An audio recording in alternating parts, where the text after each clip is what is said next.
empiezan a formar en el culto, en cómo la comunidad lee.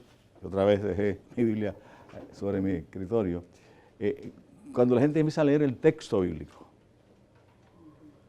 la revelación, se reúne en culto y comienza a mirar.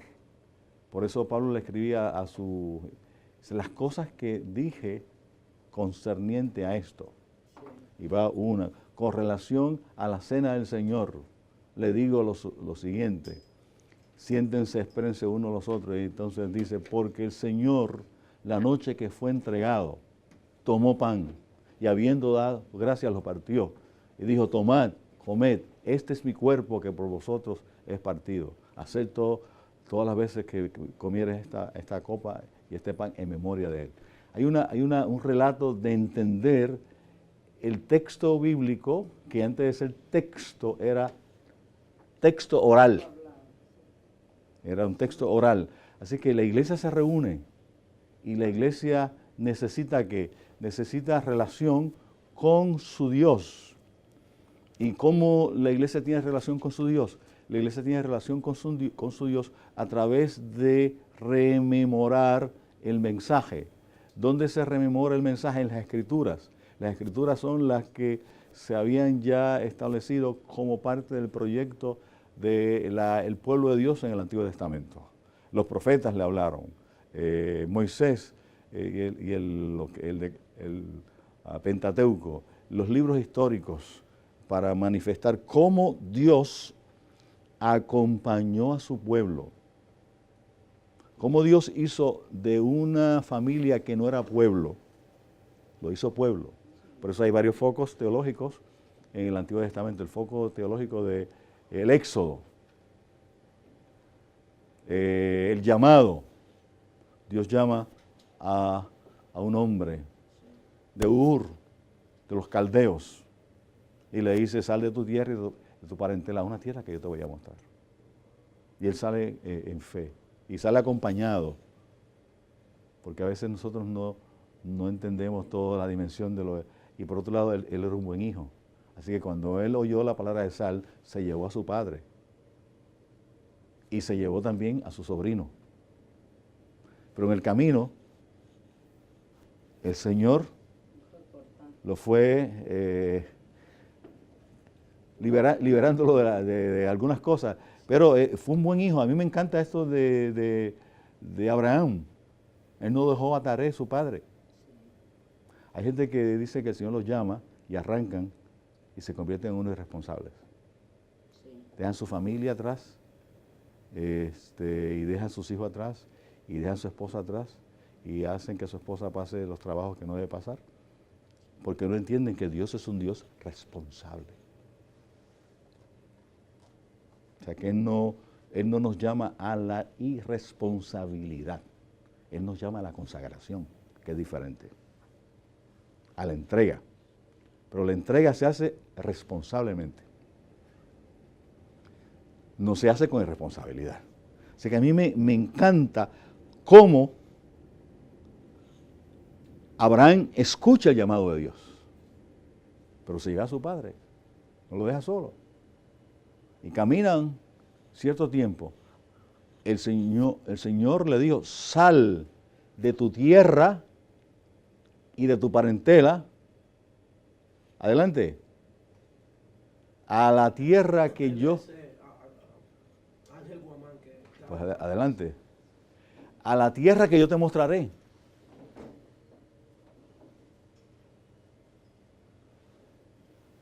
Y se lleva a su padre y se lleva a su sobrino. En el camino, su padre muere.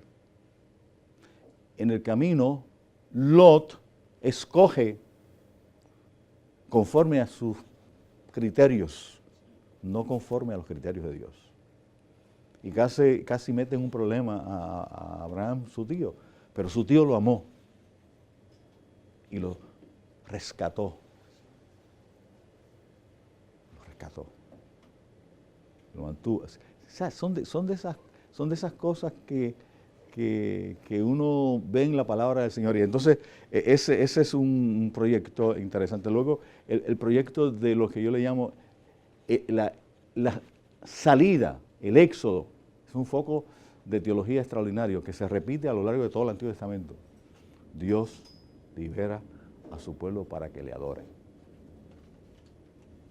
Y Dios le da una promesa a su pueblo, y las promesas de Dios son inquebrantables.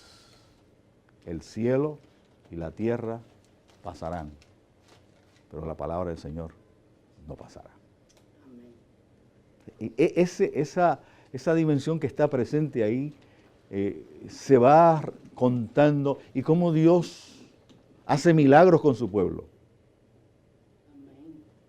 Y cada milagro es una determinación de que Dios escogió a ese pueblo y que Dios es fiel cuando escoge un pueblo. Aunque nosotros seamos infieles, Él permanece fiel. Y entonces vemos todo ese relato, toda esa presencia de Dios con su pueblo, eso de que Dios se muda con su pueblo al exilio. O sea, Dios no nos deja solos. ¿Usted lo que es que el pueblo se va al exilio, pero en el exilio todavía puede adorar a Dios? Porque Dios es omnipresente y está en todos los lugares. Entonces, el hecho de que el pueblo de Dios tiene que ser un pueblo feliz y alegre independientemente de las circunstancias que nos rodeen. O sea, las circunstancias no determinan mi realidad. Mi realidad la determina el Dios del futuro, que vamos a mirar a lo largo del día de hoy. El Dios del futuro cambia mi presente. Y lo cantaban los salmistas y lo decían. Cuando hablaban y decían, has cambiado mi lamento en baile. Y Pablo lo dice en el Nuevo Testamento de otra manera. Esta leve y momentánea tribulación no ha de compararse con el eterno peso de gloria. Eso es lo que necesitaba el pueblo, y cómo Dios lo acompaña, y cómo está presente, y cómo camina con ellos, y cómo es fiel, y cómo también es justo, porque el Dios que ama también hace justicia. O sea, no se puede separar una cosa de la otra en este enorme proceso del caminar. Así que todo eso es parte de lo que este grupo del Nuevo Testamento, esta iglesia, encuentra para que la Escritura, crear la doctrina. El pueblo de Israel creyó en un Dios, un solo Dios y un Dios ético, y un Dios santo, que le exigía a su pueblo, sed santo, porque yo soy santo, y un Dios que invitó a su pueblo a vivir la dimensión de esa consagración a Él y esa separación, en última instancia. Y la iglesia del Nuevo Testamento recoge todo ese mensaje del Dios monoteísta. Claro, la iglesia, y lo vamos a ver un poquito posiblemente, tiene que vivir en una cultura diferente. Cuando el pueblo de Israel se movía como un sólido, como un pueblo sólido. Y no había lo que yo le llamo el mundo religioso, por un lado,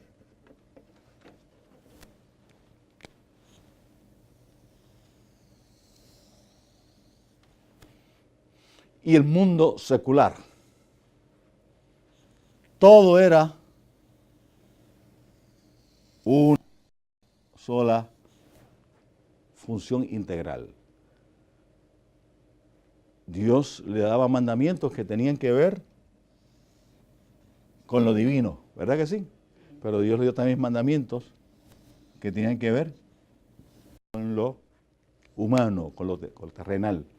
Los 10 mandamientos, los primeros 4 de los 10 mandamientos, tienen que ver con Dios. Es esa relación vertical. Pero los próximos 6 mandamientos tienen que ver con esta relación horizontal. ¿Cómo me voy a comportar con mis hermanos? No solamente cómo yo me voy a comportar con Dios, sino cómo yo en mi comportamiento, en mi vivencia con mis hermanos, vivo, transmito mi relación con Dios. En otras palabras, en mi diario vivir, en mi comunicarme con la gente alrededor mío, tengo que de alguna manera transmitir cuál es mi relación con Dios. Y todavía más profundo que eso, mi relación con Dios.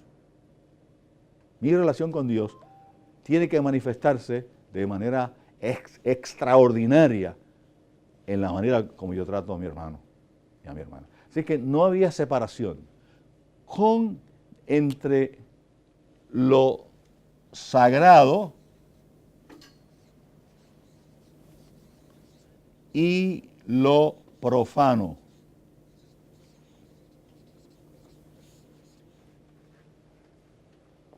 Lo espiritual y lo material. Pero con el correr del tiempo, estos dos mundos se van separando. Y aquí está lo sagrado y aquí está lo profano, por así. Y el profano. Y eso quiere decir que empezamos a separar, a compartamentalizar nuestra vida. Una cosa es lo espiritual y otra cosa es lo material. O sea, lo material es una negación de Dios. Solamente lo espiritual es una afirmación de Dios. Ahí están los dos elementos en los cuales la vida nuestra como creyentes se ha movido todo el tiempo. Por eso a veces la gente dice, no, yo no tengo nada que ver con el mundo. Entonces hemos vivido una vida, que era por donde yo iba con ustedes a decirle, hemos vivido una vida en términos maniqueísta o docetista, que lo inmaterial es espiritual y es bueno, y lo material es malo. Por eso, y lo vamos a ver más adelante en el día, lo que llamamos nosotros la doctrina de las últimas cosas, la escatología, es una escatología que separa el alma y se va el alma, porque eso era lo que decía la filosofía platónica. El mundo, las ideas son perfectas. La idea de lo perfecto de esta mesa no es la mesa, decía Platón. Lo perfecto de esta mesa es que hay una idea en el mundo de las ideas que tiene la idea de una mesa. Y la idea de una mesa es la idea perfecta. Pero entonces la mesa es la representación imperfecta de la idea perfecta de una mesa. Y la filosofía, la iglesia compró un tanto esa filosofía, porque la iglesia se movió en el mundo heleno, en el mundo griego, en la cultura griega. En ese tiempo, del cual yo les hablo a ustedes en este momento, estamos hablando que había tres culturas fundamentalmente fuertes ya para ese tiempo la iglesia primitiva. La cultura griega, la cultura romana y la cultura hebrea. Así que el evangelio, o sea, se mueve de la cultura hebrea, sale de Palestina y se mueve por el mundo heleno, que la cultura dominante era la cultura griega, pero el poder político era el poder romano. ¿Ven ustedes la dimensión de lo que estoy mirando?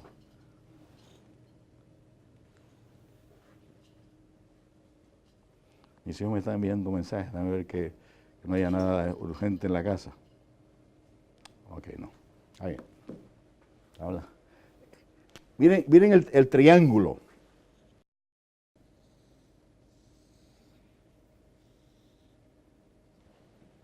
De movimiento. La cultura hebrea,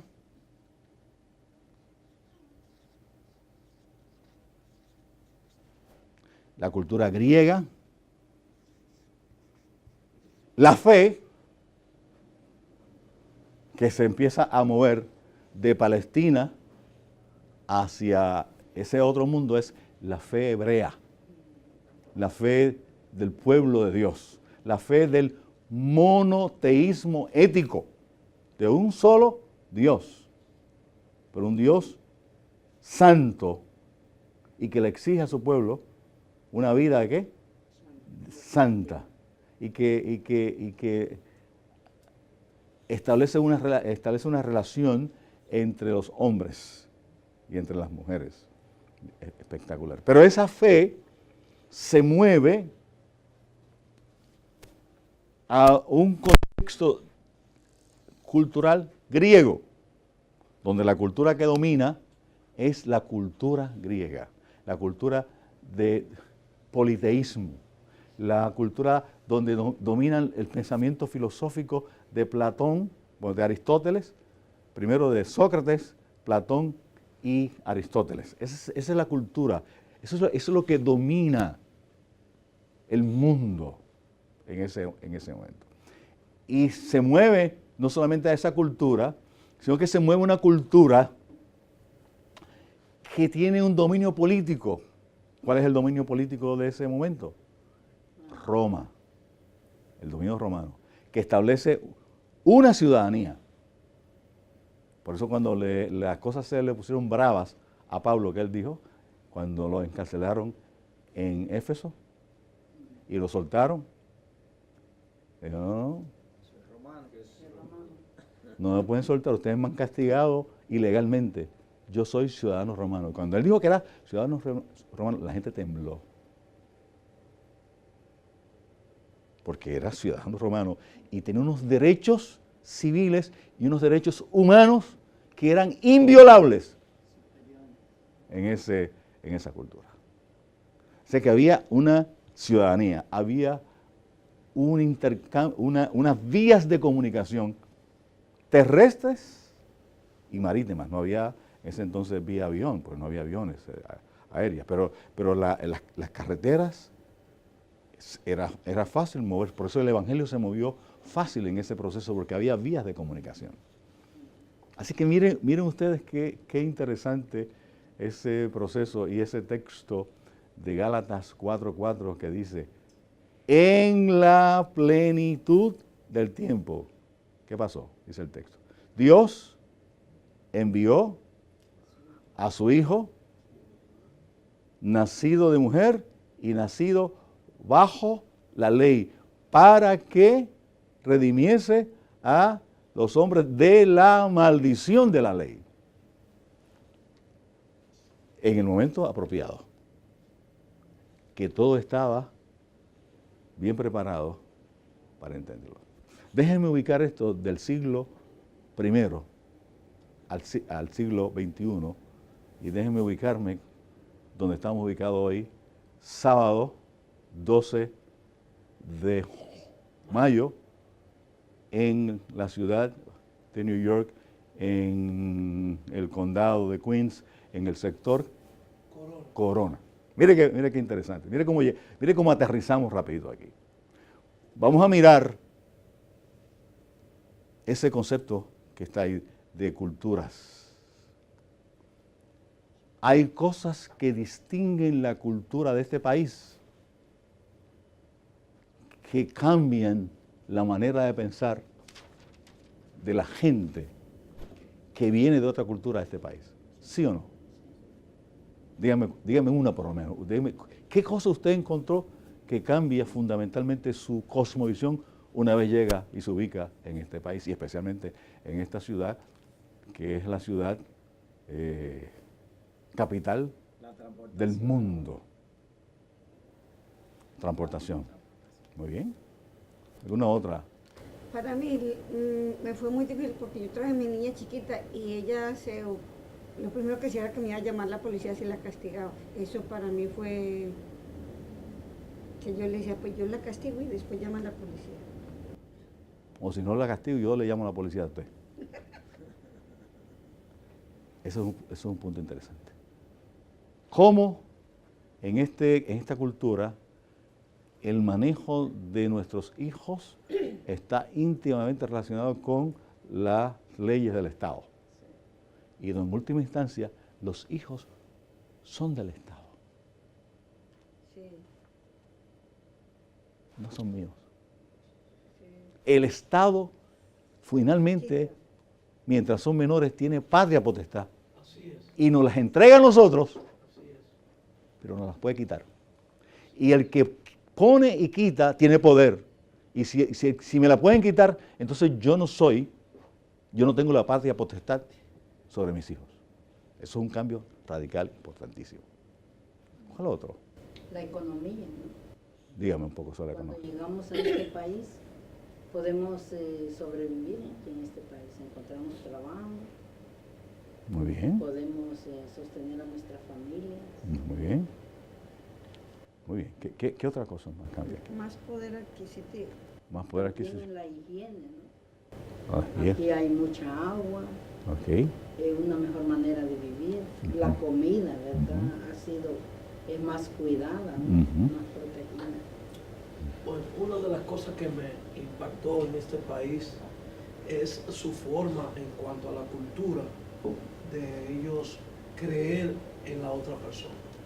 O sea, claro, estamos hablando de unos años atrás, porque ya ellos no, o sea, la cultura norteamericana creía en usted. Certificado, usted le decía sí y ellos creían en ese sí. Claro, por llegar nosotros a mentir tanto, pues ya ellos no creen, ya ellos necesitan pruebas fidedignas, o sea, pruebas escritas. Pero antes, un sí suyo o una mano estrechada era un símbolo de sello incondicional. O sea, usted me dijo esto y yo lo acepto, yo lo recibo. Claro, en este tiempo ya no es así, pero esta cultura tenía esa idiosincrasia de que realmente valía su palabra. Muy bien. ¿Alguien más que quiera decir algo? Y eso lo podemos ver también en el gobierno, ¿no? Ajá. Yo vine en el año 1969. Ujú. ¿sí? La forma de gobierno era tan distinta al gobierno que tenemos hoy. Todo ha cambiado. Hoy vemos mucha corrupción en el gobierno de los Estados Unidos. Muy bien. Podemos ver aquí también mucho, la crianza, está muy encerrado las personas. No es como en nuestros países que tienen libertad de correr. Los niños están encerrados todo con una televisión, como una caja de cartón o de blog, pero no tienen. Entonces es algo tremendo, que un niño no puede correr, un niño no puede jugar en la calle, quizá en el verano solamente, pero como allá que tiene todo el tiempo la libertad. Y eso ayuda mucho. Entonces creo que los muchachos aquí viven muy frustrados, histéricos por esa crianza. Le cuento siempre a mi hijo como yo me crié y como él se ha criado, o sea, mis hijos. Y yo le cuento que yo corría en un patio, que yo jugaba, pero aquí eso no Es posible. Sí, otra cosa, que aquí las personas no interactúan como en los países de nosotros. Por ejemplo, uno puede vivir en un lugar 10 años y no conocer la persona que vive en la próxima casa del lado. Ok, ustedes han estado planteando cosas fundamentales que cambian la manera como nosotros llegamos a un lugar y, primero, esto que planteó ella es fundamental. O sea, la patria potestad de nuestros hijos es del Estado. Yo no sé, en el resto de los países latinoamericanos, en mi país también la patria potestad es del Estado. Pero Puerto Rico es una colonia de Estados Unidos, así que en ese sentido la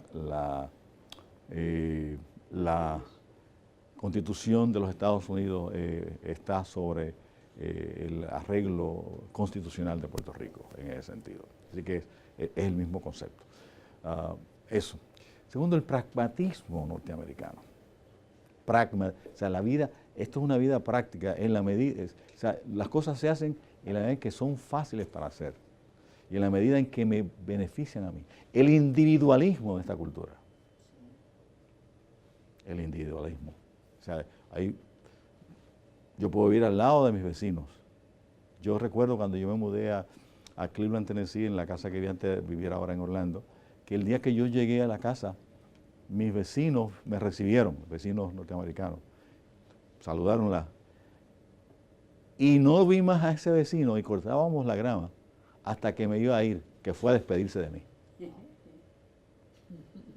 Y después de 5 años. Y de hecho, era tan interesante porque a mí me gustaba cortar la grama de mi calle, era un patio grande. Así que esa era mi manera de salir de la computadora y mi manera de salir del salón de clase. Así que yo me disfrutaba cortar la grama y arreglar mis árboles. Pero yo vi que él en un momento dado colocó una estaca, usted solo con una estaca, ¿verdad que sí? Sí. En el lugar para asegurarse que cuando yo cortaba la grama, no cortaba la grama más allá de ese lugar. O sea, esta es mi propiedad. Tú no penetras la propiedad del vecino. Es el individualismo. Eso estaba pensando. Algo que uno puede notar cuando viene a este país es el cumplimiento de las leyes. Sí. Este país te forza a cumplirlas. En otros países, cuando tenemos un problema, tratamos de hacerlo por debajo de la mano. Esa es la cultura del latino, esa es la forma del latino, de pagar para salir. Pero este país te forza, por el sistema que tiene, a cumplir las leyes Sí. y a cumplir los parámetros Sí. de las casas. Sí, exacto. Y yo estoy tratando de describirlo. No estoy diciendo si es bueno o si es malo. Un poco lo que estoy diciendo es, así es. Y cómo cuando uno llega para plantearle en este tiempo, lo que ocurrió en ese momento en particular. Cómo las culturas se mezclan y cómo uno empieza a adoptar principios que no son de uno y entonces a intentar vivir con otros principios en la vida, y entonces se va permeando la situación. La otra cosa fundamental en este país es que hay una marcada xenofobia y una marcada discrimen racial, una realidad. Y este gobierno de este momento ha sido más marcado en ese proceso de que, no sé si ustedes escucharon, yo digo que parte de lo que yo hago es escuchar lo que pasa en el mundo, para poder conectar lo que estoy haciendo. Ayer se decía, por ejemplo, de John Kelly, el que es el director de... Relaciones. El que maneja toda la situación del presidente, hablando sobre los inmigrantes. Y dice, mire lo que dice, si no lo oyeron. No, los inmigrantes que vienen a este país, la inmensa mayoría de ellos no son criminales. Habrá muy pocos de ellos. La inmensa mayoría de ellos son gente que viene a trabajar. Pero la inmensa mayoría de ellos son gente que viene de países pobres, cuya educación no llega al 5º grado. Por consiguiente, esa gente no debe estar con nosotros. Eso no lo dice él, eso lo digo yo, pero eso es lo que está diciendo entre líneas.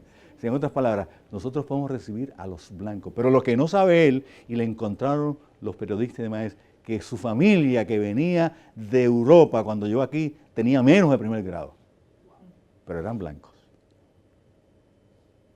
O sea, la diferencia entre un inmigrante del este de Europa, ruso, eslavo, de cualquier país, es que es anglosajón, es blanco. La otra cosa que decía es, esa gente no son asimilables a nuestra cultura, porque somos brown. No aprenden el inglés, falso, porque la segunda, tercera y cuarta generación, ese es el idioma de ellos. Y la otra cosa es que no llegaron, nacieron. Yo lo hago a veces en broma. Saludé a un nene aquí en estos días, ayer lo hice con uno. ¿Cómo te llamas? Fulano. ¿De dónde tú eres? Bueno, mi papá es de México, yo nací aquí. sea, que su país no es México para él. Su país. O sea, él no tiene país a dónde irse. Este es su país. Porque él nació aquí. Pero si lo comparas a él con un blanco que llegó hace 30 años y se hizo parte de la cultura norteamericana, ese lo tratan como americano y no a este que nació aquí. Porque este es brown o es negro. Así que ese es otro elemento con el que tenemos que manejar. Pero cuando uno llega a una cultura, por ejemplo, a la hora del tiempo, esta cultura trabaja con el tiempo medido en términos de cronos por el reloj. Nosotros manejamos el tiempo en términos de kairos, por eventos. Y salimos para una actividad que empieza a las 9 y podemos llegar a las 9, a las 8:30 y estamos en otro lugar. Y para nosotros la actividad empezó, ya yo llegué, no está en el lugar, pero llegó. Nosotros pensamos que yo llegué. Así somos. Nosotros medimos el tiempo por eventos. Eventos. Y entonces yo recuerdo una reunión entre anglosajones y latinos en Cuba, ¿no? Especialmente, fundamentalmente personas cubanas. Y entonces la reunión empezaba a las 9 de la mañana. Los anglosajones tenían una reunión a las 9 y otra como a las 11:30 en Varadero, ¿no? Varadero está como a una hora más o menos de La Habana. Es una ciudad muy bonita, ¿no? De playa y ese tipo de cosas. Y entonces los cubanos llegaron temprano, y ellos tomando su cafecito cubano, y en la conversación, tipo nosotros, ¿no? Los latinos. Los anglosajones llegaron a las -10, -5, ya estaban todos sentaditos y mirando el reloj, ¿no? Y entonces uno le dice, vayan a buscar los que están ahí, que no han llegado tan tarde.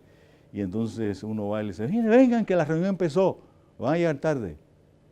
Dice, ¿qué reunión? No, la reunión de nosotros empezó a las 7 de la mañana. Llegamos de las 7 de la mañana y estamos aquí hablando y celebrando porque hacía tiempo que no nos veíamos. No, pero nosotros tenemos una reunión a las 11 en Varadero. Ese es el problema de ustedes. Esta es la única reunión que nosotros tenemos en el día de hoy. A mí me contó un amigo cubano que trabajaba en New Jersey que él trabaja en una compañía en Cuba y vino un señor de Japón a trabajar con ellos y para enseñar una maquinaria.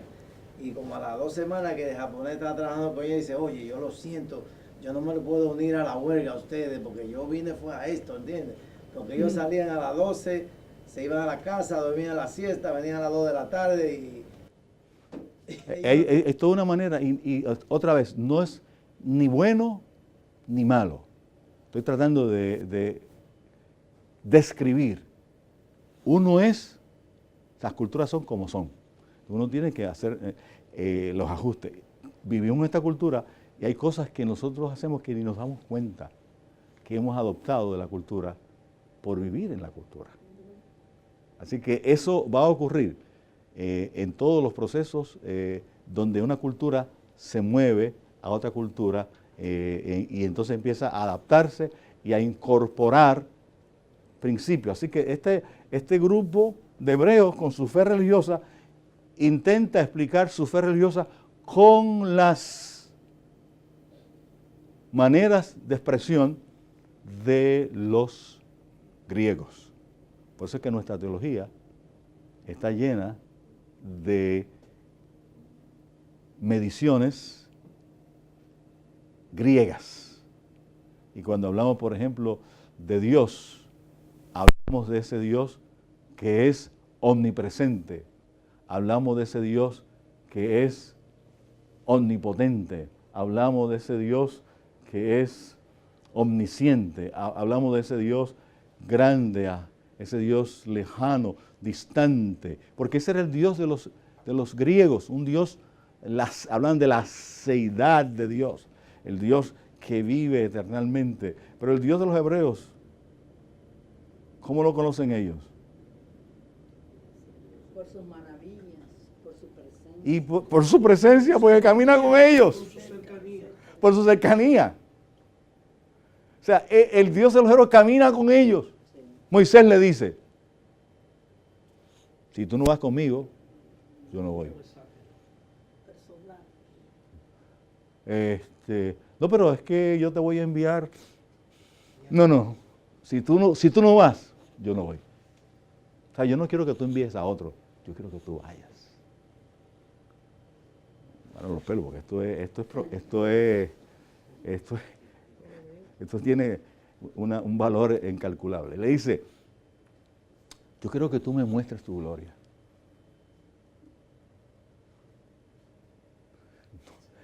Entonces Dios le dice, vétete en esa cueva, yo voy a poner mi mano y yo voy a pasar para que veas mis espaldas. Son maneras de un diálogo entre un ser limitado y un Dios ilimitado, solemne. Pero ese Dios solemne que deja su espacio de gloria y se mete en la vida de los hombres. Que la mejor manera que tenían los hebreos de decirlo era que haya pues en vosotros este sentir que hubo en Cristo Jesús, el cual siendo en forma de Dios,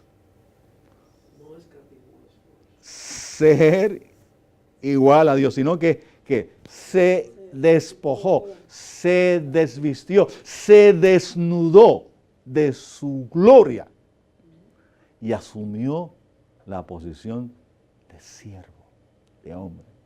Y estando en la condición de hombre, se humilló hasta lo sumo, hasta la peor muerte que se podía tener, muerte en cruz. Esa es la grandeza del Dios de los hebreos. Esa es la grandeza de nuestro Dios, a diferencia de ese Dios griego, que es un Dios lejano, distante. Pero la mayoría del proceso que nosotros encontramos en el Nuevo Testamento es una explicación de Dios en la nomenclatura de la filosofía griega. Y nosotros empezamos a discutir lo vamos a hacer los atributos de Dios. Y describimos unos atributos de un Dios interesante, pero ese Dios que describimos no puede estar cerca de nosotros. Está demasiado lejos, está demasiado distante. Y los hebreos nos enseñaron a nosotros que este Dios que nosotros servimos es un Dios que nos escucha. Es un Dios que se duele con nosotros. Se duele. Es un Dios que llora con nosotros, que entiende nuestro dolor, que se mete en nuestro tabernáculo. No fue eso lo que le dijo a los hebreos cuando construyeron el tabernáculo. Su gloria llenó el tabernáculo. Bueno, Él es nuestro consolador. O sea, nosotros, así que tenemos que luchar entre eso que recibimos los hebreos, ese Dios cercano que también nosotros enfatizamos en nuestra manera particular de decirlo, cuando decimos, el Señor está con nosotros en este culto. Cuando nosotros afirmamos eso, estamos diciendo de una manera más que extraordinaria que el Dios que nosotros servimos no está lejano, que está reunido ahí con nosotros, que está presente y le hablamos. Y no sé si fue con ustedes, pues como yo le digo a mis hijos, los viejos repiten, así que yo puedo repetir muchas cosas. Pero esta persona que se convierte, que viene de ese mundo raído y caído, lo invitan a un culto de oración. Tan pronto se convierte, lo invitan a un culto de oración. Y él va para el culto de oración a orar. Y el pastor está pasando así, y oye a esta persona que está hablando con Dios y orando, y dice, oye Dios, chico, yo no sé cómo tú eres, yo no te entiendo. Esta gente me invitaron aquí a orar, yo no sé orar, chico, pero de alguna manera enséñame. Entonces ese diálogo en un lenguaje poco religioso, pero el lenguaje del corazón. O sea, nosotros nosotros nos paramos y hacemos toda una oratoria de oración extraordinaria, con un vocabulario riquísimo, con una teología profunda, pero el que no sabe nada de eso, le habla como él habla. Y que este amigo que está aquí le estaba hablando a Dios como si fuera su compañero de todos los días. Chico. Claro, era caribeño. Cubano.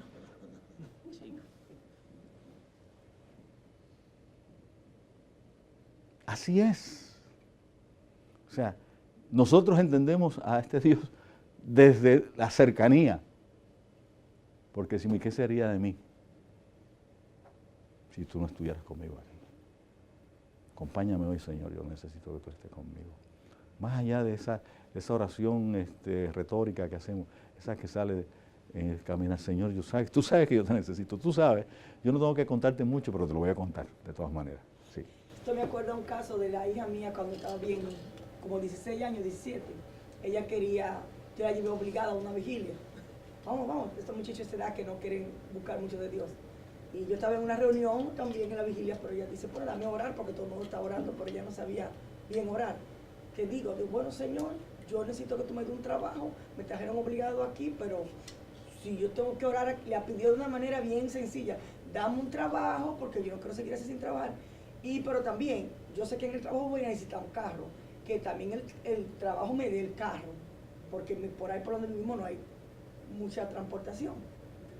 Al otro día sale, o sea, ya le pidió a Dios así, bueno, dame aprovechar que estoy aquí, pero no sabía bien ni orar. ¿No? A mí me trajeron aquí, así que... Me trajeron aquí, pero déjame aprovechar, hacer mi pedido, pero de una manera nada, de que haciendo, no, nada. Y dice ella, al otro día la envío yo al banco a hacer una diligencia y encontré un señor que la había visto y todo, y le propuso el trabajo, y ella dice, un momentito, yo necesito transportación, y dice, también te damos el carro. Al otro día, esa petición fue tan clara que a las 10 de la mañana ella tenía todo, un excelente trabajo. Dice, mami, pero, y ahí eso fue lo que la hizo a ella como... recapacitar. Escucho, yo no oré así como ustedes que oran con todas esas cosas. Dice, Señor, estoy aquí. Pero eso le sirvió a ella de experiencia, de que Dios le escucha, porque justo ella pidió, pero yo necesito un carro también. Mi mamá no me lo puede comprar ahora ni nada. Entonces necesito que tú me des, la compañía le dio el carro y después se le va a descontar lo de él. O sea, todo. Y ella le pidió una oración sin hacer que quizás nosotros llorando y alándonos los pelos como extra y todo. No. Y al otro día tuvo exactamente lo que dice, Dios es así. Y ese es el Dios que nosotros le servimos. Eso es. Pero a veces está arropado dentro de los elementos culturales nuestros. A veces está vestido, pero tenemos que desvestirlo de esos elementos culturales para entenderlo como Él es. Es necesario que el que se acerca a Dios crea que hay Dios, que es real, que es verdadero, que le puedo hablar. Y le puedo hablar en mi idioma. Él entiende mi idioma. Y no es que estoy hablando de español o inglés. No, Él entiende el idioma de mi corazón. Aleluya. Él, de mi corazón. Y como entiende el idioma de mi corazón, me puede escuchar. Así que todo esto, mire por donde andamos nosotros, para todo este... ¿Y cómo llegamos a ello? Cambié eso, no me di cuenta, ¿no? Mientras estoy hablando con ustedes. Pero qué bien. Esto no es este. Ok.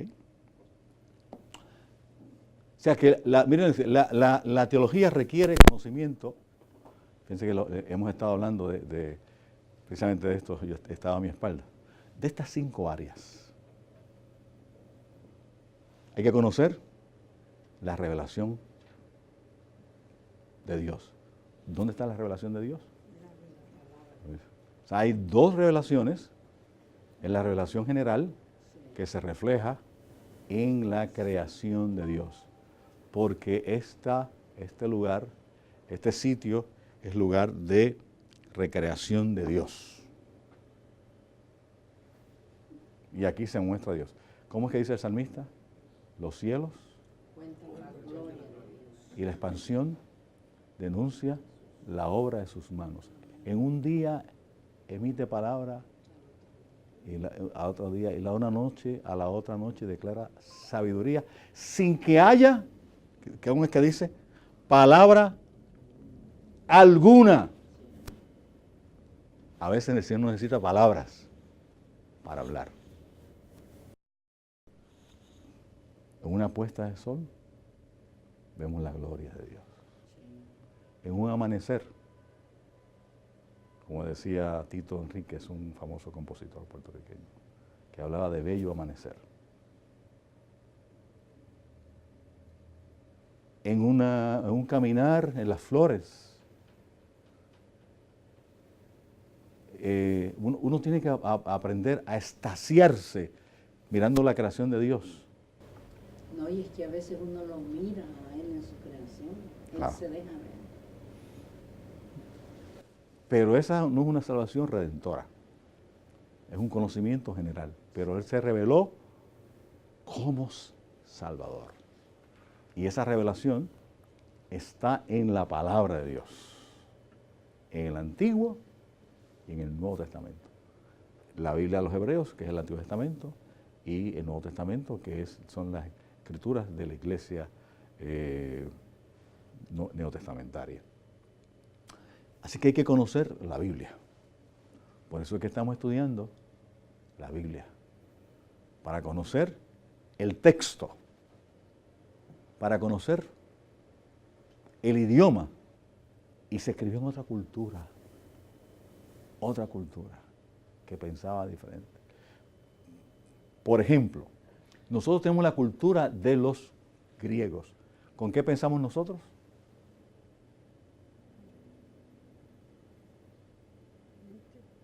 ¿Con qué pensamos nosotros? Con la cabeza, con la mente. ¿Y con qué sentimos? Con el corazón. ¿Los griegos con qué pensaban? No, con el corazón. ¿Y con qué sentían? Con la mente. No, Con los intestinos. los intestinos. Porque en los Salmos, vamos a ver, se me derraman las entrañas para expresar sentimiento. Dame un nuevo corazón, porque el hebreo pensaba con el corazón. Ahí estaba el asiento de su pensamiento, el corazón. Pero sentía acá, con los intestinos. El griego piensa con el intelecto, con la cabeza, y siente con el corazón. Se ve más lindo un corazón traspasado por una flecha que un intestino traspasado por una flecha. Las emociones son, ahora vamos a ir a otro tema que no tiene nada, mucho que ver con esto, pero tiene que ver. El ser humano, nosotros hablamos de pensamiento correcto, la cabeza, sentimiento correcto. El pensamiento correcto es lo que llaman ortodoxia en teología. El pensamiento correcto, ortodoxia, pensamiento correcto. El sentimiento correcto, la ortopatía de pathos, de sentir, de afecciones, sentimos. Y lo que se llama la ortopraxis, llevar el pensamiento y el sentimiento a la acción. Es eso lo que hace que nuestra vida sea una vida extraordinariamente importante en el proceso. Si las personas piensan bien, pero hay gente que solamente piensa bien. Está todo el día pensando. Y hay otras personas que piensan y sienten. Puede tener gente en la iglesia que oye el sermón, lo entiende, se goza, y pasa al altar y llora. Y llora. Y se ríe. Y se goza. Pero salió del culto y se le acabó todo. No lleva su pensamiento, no lleva su sentimiento a la acción. Yo estoy aquí, he sentido el poder de esta palabra en el corazón, y este poder de la palabra que he sentido en mi corazón me impulsa a compartir con otros la esperanza del Evangelio que transforma y no avergüenza. Así que se origina todo lo que es pensamiento, para nosotros los que todavía miramos desde la perspectiva griega, en la cabeza el pensamiento. El cerebro domina, envía señales, y entonces los sentimientos de dolor le envían mensajes al cerebro, entonces te regresa el mensaje de tristeza, de aflicción, de dolor y deseo de no moverte, de quedarte. Y de repente cae en una terrible tiempo de inmovilidad, de depresión. Y hay gente que se queda en la depresión. ¿Y qué hace la depresión? Te da dolor, no te da eso de bañarte, no te da eso de cambiarte ropa, no tienes eso de hacer nada, porque estás rumiando, dándole vuelta a tu dolor. Entonces hay que salir de esa expresión y ponerse en la acción. Una de las cosas que le hacen que los terapistas le hacen a las personas que están en depresión es mandarlos a correr, a caminar y a hacer cosas para estimular todo el sistema de balance químico dentro del cuerpo.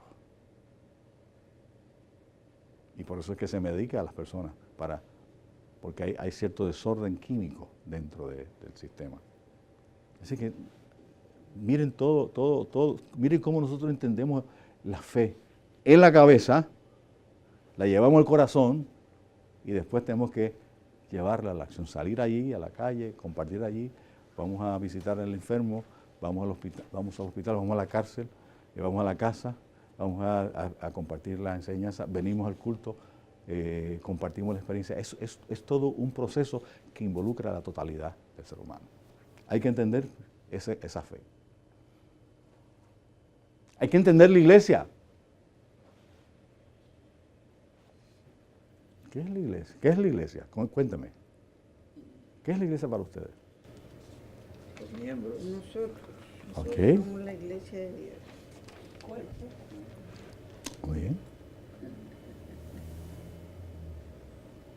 Pero por decir,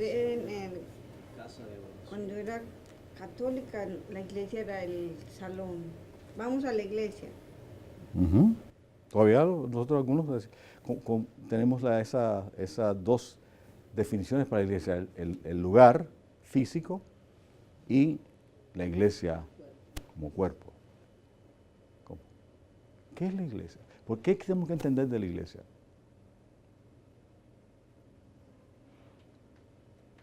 ¿Qué tenemos que entender de la iglesia? La iglesia, no sé si lo digo más adelante, pero déjame decírselo aquí ahora.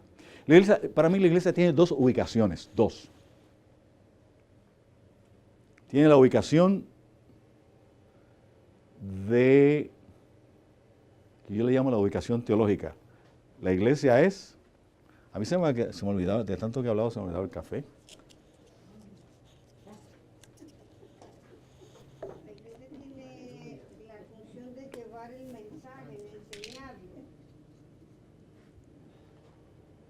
de predicarlo. Sí, tiene una ubicación teológica. ¿La iglesia es de quién? ¿De quién es la iglesia? De Dios. La iglesia es de Dios. La iglesia tiene una ubicación teológica. La iglesia es la iglesia de Dios. Podemos decir que es la iglesia del pastor Tiburcio, pero es la iglesia de Dios. Podemos decir que es la iglesia del hermano Natalio, pero la iglesia de Dios. Podemos decir que es la iglesia de Emilio. Iglesia, dice uno. Sí, mi iglesia. Y qué chévere que lo decimos, ¿verdad? Mi iglesia. Pero la iglesia es de Dios. a la iglesia de Dios que está en Éfeso. La segunda ubicación de la iglesia es geográfica. La iglesia de Dios que está en Roosevelt, entre la 104 y la 103, en Corona, Queens. Esta que está aquí. O sea que además de tener una ubicación en Dios, Dios lo ubica en tiempo y espacio. Y esa que ubica en tiempo y espacio, yo le digo que es mi iglesia. Es primero de Dios. Pero como lo que es de Dios es mío. ¿Es o no es? ¿Es o no es? Y como yo soy de Dios, porque Él dijo, mío eres, yo te redimí. Y si tú eres mío, si yo soy de Dios, mire qué fácil es esto, no es complicado. Si yo soy de Dios, ¿qué dijo Jesucristo?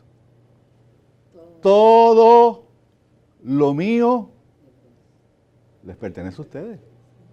Así que yo no estoy diciendo ninguna herejía en este caso. O sea, como esta iglesia es de Dios, yo puedo decir, esta es mi iglesia. No porque yo me haya adueñado de ella, sino porque yo me he adueñado del dueño de la iglesia. O sea, y como el dueño de la iglesia me posee, yo soy posesión del dueño de la iglesia. Todo lo que el dueño de la iglesia tiene es mío. Yo no los voy a llamar ya, amigos, ustedes son mis amigos ahora. Herederos. Son herederos y coherederos con Cristo Jesús de las promesas del reino. Mire qué cosa más extraordinaria. Mire qué cosa más linda. Encontrar el valor de no solamente la Biblia como la voz de Dios, porque eso es lo que es. La Biblia es, así quiere Dios que yo lo conozca. Él no quiere que yo me haga una imagen de Él. Él me dijo, este soy yo.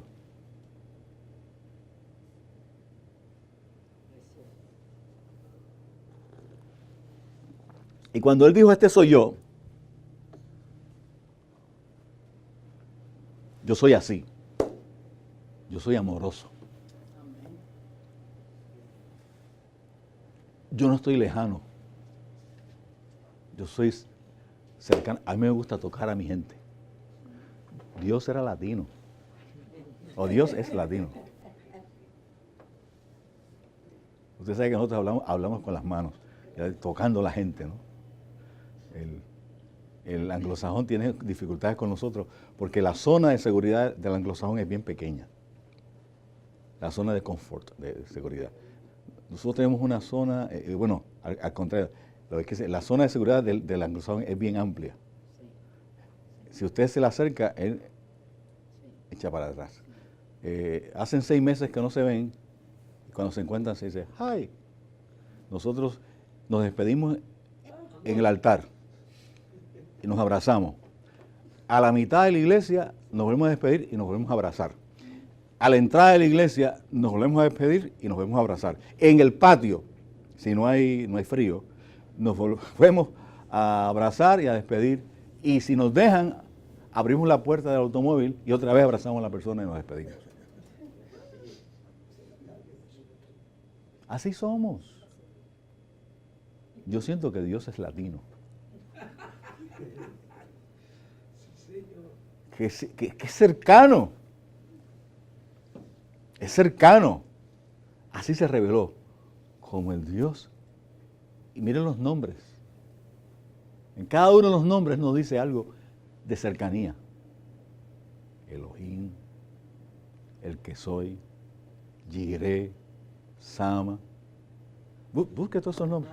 Adonai. Busque todos los nombres que son expresiones de un Dios cercano. No sé por qué nosotros lo alejamos tanto a veces. Si Él quiere estar con nosotros. Ciertamente. Aunque no lo sabemos, pero eso es. Lejano, idea, allá, bien lejos. No. Dios se muda y camina con nosotros por nuestro desierto, Él va con nosotros. En la nube, durante el día. En la columna de fuego, durante la noche. Pero siempre al lado de nosotros. Siempre. Así que en esa dimensión de conocer, o sea, cuando hablamos de que esta es mi iglesia, esta es la iglesia de Dios, de mi Dios. Esta es la iglesia que está ubicada geográficamente en un lugar. Y ahí nos reunimos un grupo de personas que tenemos que practicar el amor de Dios. En última instancia, de eso que se trata. Y que no podemos andar con eso que nos encanta tanto a todos. ¿Por qué será que encanta tanto hablar de los demás? ¿Ah? ¿Por qué será que encanta tanto el chisme? Ah, no, yo no soy chismoso, pero me encanta escuchar. Me encanta escuchar. Y de verdad que sí. No, qué bueno que usted me afirma aquí.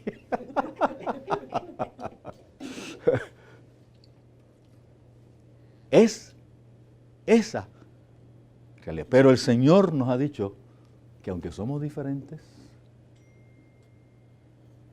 muy diferentes, Él nos quiere juntitos. ¿Para qué? ¿Para qué Él nos quiere juntitos? ¿Para qué? Lo dice la Biblia. Para bendecirnos. Y para que los que lo ven, para que los que nos ven, ¿qué? Crean que Jesucristo es el Hijo de Dios. Óigame, qué tremenda responsabilidad tenemos nosotros. Sí. Y sin embargo, andamos divididos mucho tiempo. Andamos separándonos. Y como aquel no cree como yo, y no ve las cosas como yo, y no piensa como yo, pues yo me separo de él. Yo también soy culpable de eso. A veces yo me encuentro evaluándome a mí mismo. ¿Y por qué? ¿Y por qué? ¿Y por qué? Bueno, cuando uno respeta el pensamiento de otra persona y uno sabe que piensa diferente, como las creencias no religiosas o en Dios, uno no puede caminar así con las otras personas, porque ellos tienen su manera y yo tengo la mía, como los unitarios, ¿no? Sí. Pero, por otro lado, la Biblia dice, ¿cómo caminarán dos juntos? Y por eso es que en la iglesia tenemos que ponernos de acuerdo. ¿Qué dice del día de Pentecostés? Un pasaje que a mí me gusta leer y predicar tanto de él. Estaban unánime y juntos. Son dos. Usted puede estar unánime y no juntos. O sea, usted puede estar ahí en el grupo. O puede estar junto y no unánime. Hay que atraer las dos para asegurarnos que podemos desarrollar una experiencia extraordinaria en ese proceso. ¿Sí? Hay que conocer la iglesia, y vamos a mirarla más adelante en detalle. Otra cosa que hay que conocer, ¿dónde vivimos? Por ejemplo, déjeme decirle una cosa que yo digo constantemente desde que yo conocí esta iglesia, que fue en enero de este año. Vine por primera vez. Una de las cosas que yo le cuento a la gente, donde quiera que llego, porque me impresionó, y las cosas que te impresionan, por eso que yo le digo, lo que a ustedes les impresiona lo escribe y uno lo mantiene. Yo vine ese domingo de enero, creo que fue la segunda semana. Bueno, fue esa semana del fin de semana del Día de los Reyes, porque me acuerdo que salí, y después que mi esposa me dio permiso, me dijo, me engañaste, Día de Reyes tú no sales. Sí, y me acuerdo que usted dijo en las Sí, redes. sí, ese fin de semana. ¿Sabe? Ese domingo estaba, yo no sé, 5 o 6 o 7 grados bajo cero aquí. Y a mí me impresionó que había más de 700 personas a las 7 de la mañana en ese culto. Y usted lo dijo. ¿Sí? Eso me impresionó. Pero si eso me impresionó mucho, más me impresionó el día que vine a las 5 de la tarde a un culto, miércoles, y había más o menos la misma cantidad de gente. eso no lo pueden hacer todas las iglesias porque no todas las iglesias están ubicadas en Queens, New York. O sea, una iglesia que está en un campo no puede hacer, porque a esa hora la gente no está allí para ir a la iglesia. O sea, aquí, esta es una ciudad que no duerme, esta es una ciudad de 24 horas, 7 días a la semana. Pero ¿qué ha hecho la visión de este pastor? A las 5 de la tarde yo voy a abrir un espacio para que los que están ahí vengan. No sé qué había en su mente en ese momento, eso es mejor que lo comparta él. Ya no cabíamos en el culto de las 8. Exacto.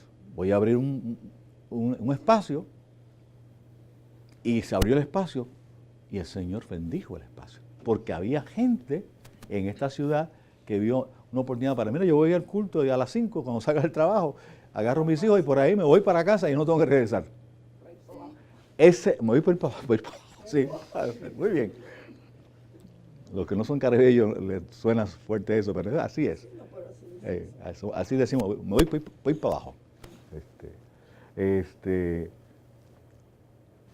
Eso quiere decir que el pastor y su gente estudiaron el contexto social. Si usted está en un pueblo pequeñito donde a las 9 de la noche cierran la calle y recogen la luz, usted no puede hacer lo que está haciendo en Queens, New York. Porque no es gente. O sea, si usted vive en Cleveland, Tennessee, como vivía yo, y a las 10 de la noche todo está cerrado, pues no. Y a las 5 de la tarde la gente está todavía trabajando y no ha salido de su trabajo. Pero aquí a las 5 de la tarde hay gente que salió de su trabajo. Porque aquí están concentradas, qué sé yo, cuántos millones, 10, 12 millones de personas. En todo lo que es New York. Uno busca cómo estudiar su contexto. Lo que funciona aquí posiblemente no funcione en otro lugar. Por eso es que uno tiene que estudiar su contexto. Y decir, y mire, 700 personas o 1.500 personas en esta iglesia tiene el valor que tiene usted si está en una comunidad más pequeña que tiene 200 personas. No puede ubicar números en base a otro lugar. O sea, que lo que estoy diciendo es, estudiemos el contexto. ¿Cuáles son las necesidades que hay en este lugar? Es lo que estoy haciendo yo con la universidad, estudiando el contexto. Yo pienso, por ejemplo, que la Florida es un lugar extraordinario para trabajar un proyecto de educación. Y por eso estoy trabajando un proyecto de educación, que va a ser diferente a Carolina del Norte, porque allí es otro contexto. Y aquí es un extraordinario lugar porque hay otras experiencias. Nosotros dimos ahora recientemente un curso acerca de implantación de iglesias y esa fue una de las partes en que tuvimos que incursionar para aprender, ¿verdad? El contorno social de esa área para poder implantar la iglesia, porque usted no puede venir a implantar una iglesia, como usted acaba de decir. Usted quiere una iglesia de 100,000 miembros cuando apenas hay 300 personas que viven en el sector. Entonces el contexto social es sumamente importante para la implantación de una iglesia. Y va a determinar qué tipo de trabajo usted va a hacer en ese lugar. Así es. Que pueden llegar gente. Por ejemplo, yo estoy casi seguro que, y me puedo equivocar, así que ustedes van a ayudar, que la inmensa mayoría de las personas que están aquí podrían venir por tren a esta iglesia. Sí, es cierto. ¿Verdad que sí? Sí. Pero eso no se da. Eso también se da, y es una iglesia que yo visitaba antes cuando venía a New York, la iglesia de Brooklyn, del pastor John Zimbala. Ellos tienen un culto de oración los martes, creo que van como 3,000 personas al culto de oración. Pero es una iglesia que está en Brooklyn al lado de la parada del tren. O sea, para ir no hay estacionamiento.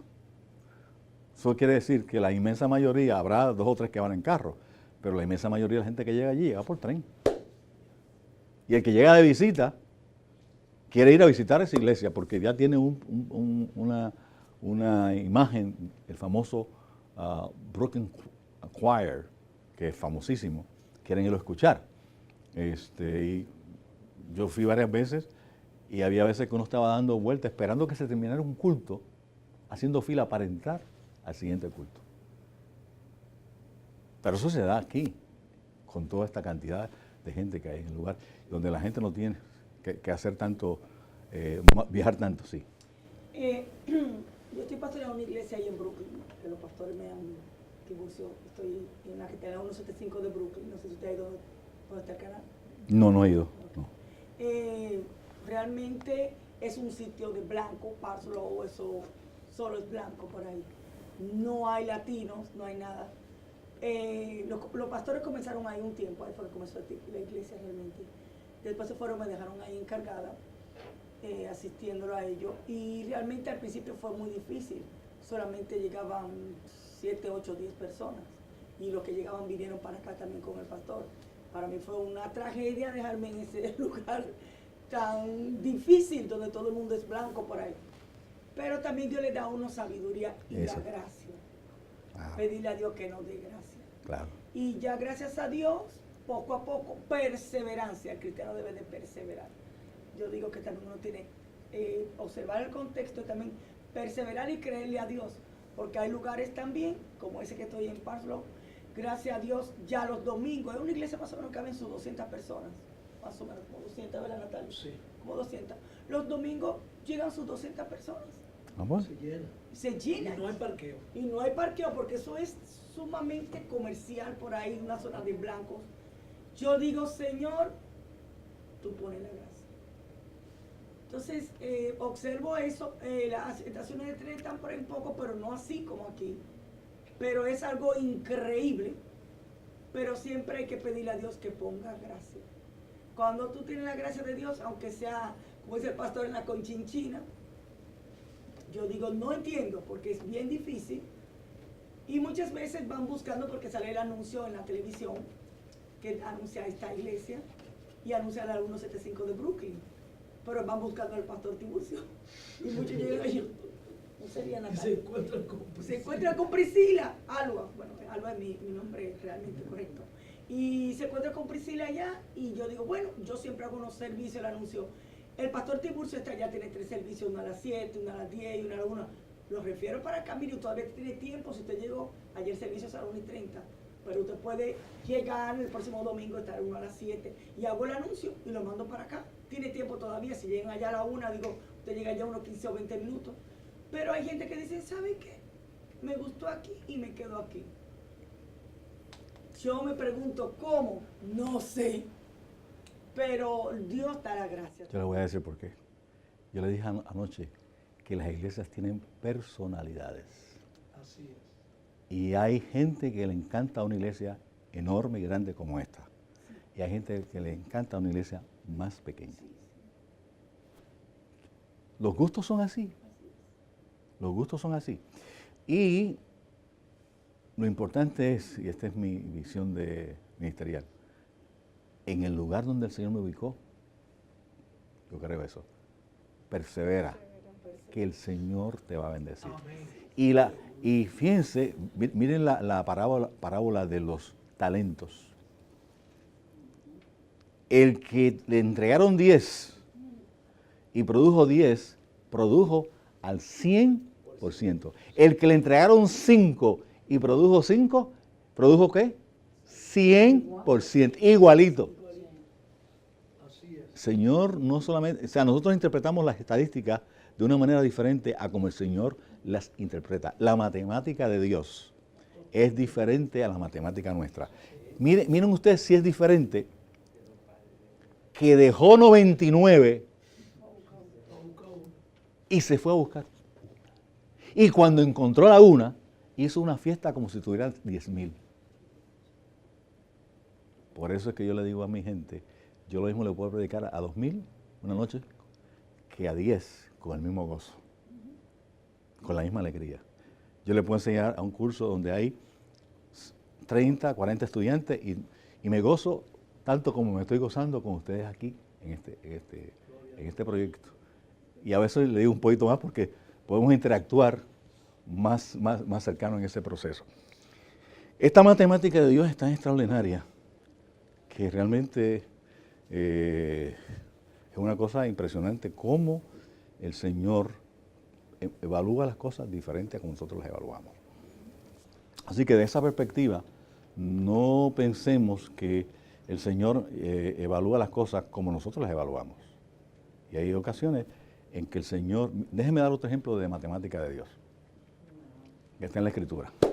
Porque lo que estoy tratando de decirles es el concepto de cómo la manera como nosotros evaluamos nuestro proceso de matemática es totalmente diferente a como Dios evalúa la matemática.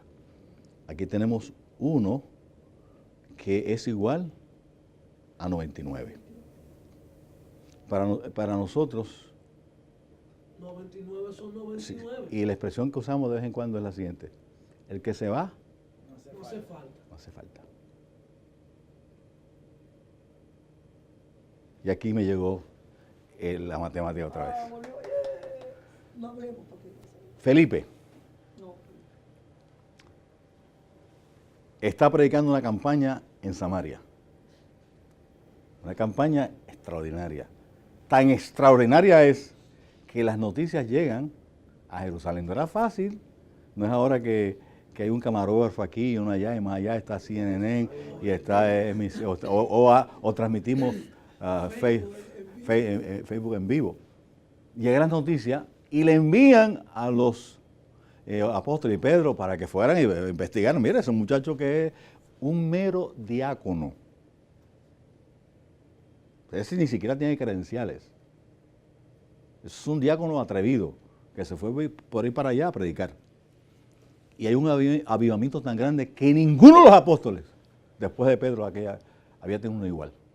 Vayan e investiguen. Y fueron a investigar y aquello era tremendo. Y mientras están allí, el Señor le dice a Felipe: vete al desierto. Usted sabe lo que yo, evangelista, con una campaña como la que tiene en Samaria, si me dicen que me vaya al desierto, yo voy a decir, esa es la voz del diablo. Esto no es de Dios. Esto no es de Dios. Pero Felipe se fue al desierto porque oyó la voz de Dios.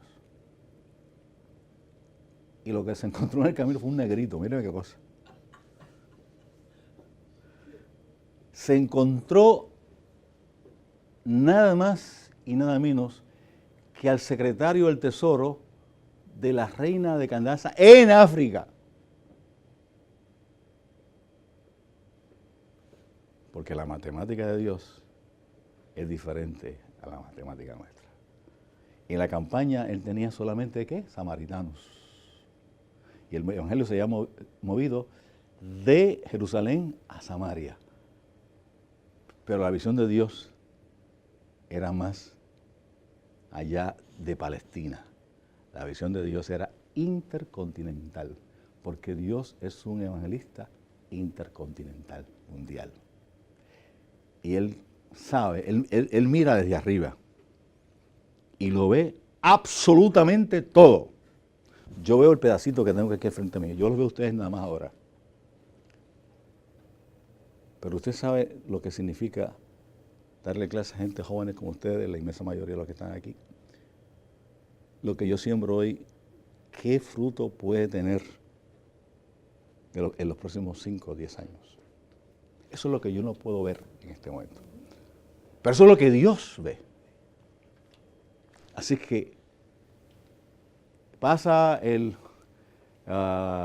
eunuco de la reina de Candaza por allí, montado en un carruaje, o sea, en una limusina de aquel entonces, con las lucecitas esas verdes que usan los jefes de Estado y toda esa cosa, ¿no? Y en el desierto, ¿usted cree que un individuo de la autoridad que tenía él se iba a parar para ver un amigo que estaba allí en el desierto solo? Lo que podía pensar es que ese era un asaltador. Para que vean todo el cuadro, ¿no? Cómo Dios se las maneja para hacer cosas que son... sobrenaturales. Exactamente, esa es la palabra. Incomprensibles para nosotros. Y el amigo detiene el carruaje. ¿Usted se cree que el gobernador va a tener carruaje aquí si paso por ahí para hablar con usted? A menos que Dios esté en el asunto. Detiene el carruaje. No solamente detiene el carruaje, lo invita a que se siente con él al ladito. Algo vio él a través de la presencia de Dios, de que él estaba leyendo el libro de Isaías y no lo entendía. Algo le dijo a él, ese que está allá te puede explicar. Porque como el Señor es Señor de la historia, Él le habla al que está dentro del carruaje, porque a este le habló que estaba en la campaña, y dejó a Pedro y los demás enredados con la campaña ya, y se lo llevó a él. Porque si invita a Pedro, con los prejuicios de Pedro, no hubiera... No le evangeliza. No lo hubiera evangelizado. Primero era negro. Era negro en primer lugar. No, yo no quiero borrar esa realidad. Era negro. Era de África. No era judío. Así es que Pedro no hubiera ido. Y si lo ve allí, no es eso. Una observación ahí importante. Ajá, dígala. Porque pues se nos olvida, a los viejos se nos olvidan las cosas, así que dígala. sí, Felipe en ese mismo instante nos da a nosotros un legado, obediencia al Dios del cielo. Claro. No importa que sea negrito, no importa que sea quien sea el desierto, para Felipe, él lo que hizo fue un acto de obediencia a Dios. Y que el éxito nuestro consiste exactamente en eso, en la obediencia. No en que el momento donde yo estoy celebrando qué grande me veo aquí, que hasta los discípulos vinieron a ver lo que está pasando en este lugar. Así es, así es. O sea, para hacer eso hay que ser humilde y hay que ser obediente y ver más allá de lo inmediato. Así que Felipe se monta con el amigo y él le dice... Felipe hace la pregunta, porque hay que hacer preguntas inteligentes. ¿Entiendes lo que lees? ¿Cómo yo voy a entender si no hay quien me explique? Y ahí se da todo ese proceso. La matemática de Dios, de una campaña, de una ciudad completa convirtiéndose al Señor. A veces nosotros pensamos, no, yo tengo que estar aquí porque yo soy la figura. Si yo no estoy aquí, esto no va a ocurrir. Mire, el Señor sacó, para que Él no pensara que era figura, lo sacó de la campaña enorme de toda una ciudad que necesitaba a Dios. Y dejó a otros ahí, porque el Señor no depende de un solo hombre, ni una sola mujer. El Señor depende de un equipo de siervos y siervas. Se lo llevó y ese evangelio llegó a África. Él no supo más de aquel eunuco, nunca más lo vio. Esa era una cita divina. No podemos perder las citas divinas, porque las oportunidades son como los calvos, se dan una sola vez. O la agarra, y si no la agarra, ya no tienes ninguna.